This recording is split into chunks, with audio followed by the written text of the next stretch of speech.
Hey guys, what's up? Spectre here, and I've been playing Cyberpunk almost non-stop since release night. It's met my expectations in some places, fallen short in others, and surpassed them as well.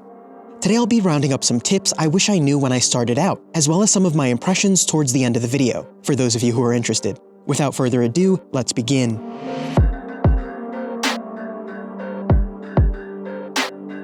The first thing is prioritize where you spend your money. Cyberpunk likes to keep you somewhat broke, so I established a sort of rotating set of priorities.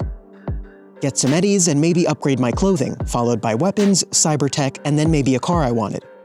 Trying to spend your money across all these categories at the same time will leave you kind of disappointed, so really consider where you want to spend your eddies. A follow-up to that, complete your side jobs and gigs and pay attention to those organized crime and NCPD alerts. Clearing those will net you some quick eddies and tons of stuff to loot and sell. This is a great way to come up on some money really quickly. The next tip is related as well. Loot everything. If you're into crafting, there's a perk that will auto break down junk for crafting mats. However, if you're not looking to do that, do not unlock this perk, as it'll break down junk that you could have sold for more eddies. So you'll have to prioritize crafting or making cash. Just be aware of that choice, at least with that perk. Clothes and weapons are pretty common. This one is self-explanatory, but I didn't start buying clothes till almost 20 hours in. As many containers have clothing, and some even drop off enemies. Also, your street cred will rise steadily early on, and you'll be unlocking cooler and cooler clothes anyway. So spend your eddies somewhere that actually helps your moment-to-moment gameplay. And in a similar vein, don't worry about buying cars too soon. The game provides some really cool rides. Some of my favorite vehicles so far are from missions like attending Jackie's Ofrenda, working with Pan Am and the Aldecaldos, and more. You'll be getting a lot of offers for cars to buy as you explore the city, but know that those are not time-sensitive, and in fact, the longer you wait, the cooler cars will get. Don't splurge on the first car you see.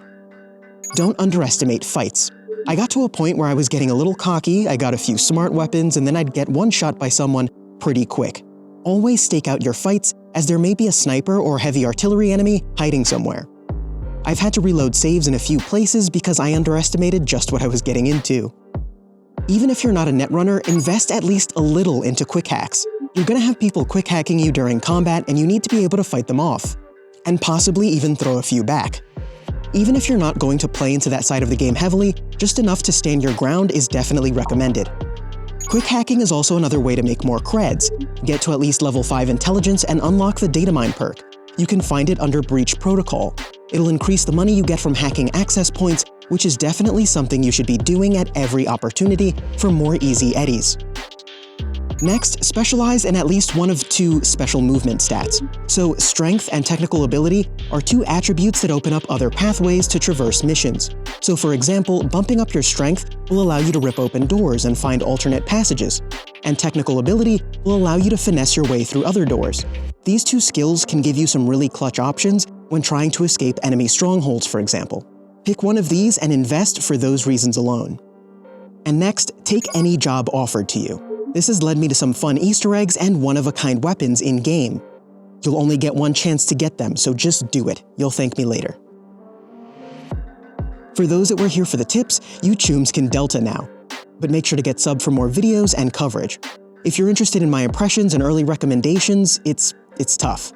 At IGN, we've been discussing some of the factors about the game, including the limits that CD Projekt put on the press that are actually pretty shady, including not giving out console codes, and not even allowing us to use our own footage in our review. That's why there's 2 of them up on the site. And while I'm having an almost perfectly fine time on PC, I know that a potential purchase on console is looking pretty sketchy right now. But in my experience, bugs have only been visual and have been pretty sparse. The game on PC looks as advertised. I enjoy the gunplay, especially when you unlock more perks and advanced weapons. Driving could use a huge improvement, although higher-end vehicles handle much better. And oddly enough, they handle a bit better, I think, during the street racing segments. The performances are great. I actually see why CD Projekt locked us into first person. There was someone who mainly rides motorcycles in-game. I feel like I see my character a lot. All in all, Cyberpunk is a game. Which is weird to say, but I feel like for years we've been sold this almost Ready Player One-esque experience, and now the game is out, and it's just a game.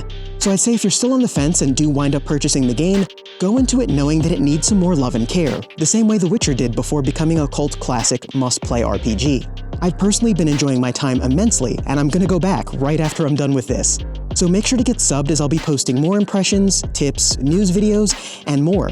Even a video where I show off my Militech Vindicator and a few other Cyberpunk toys that I had made in real life. So make sure to get subbed, and as always, thanks for watching, guys.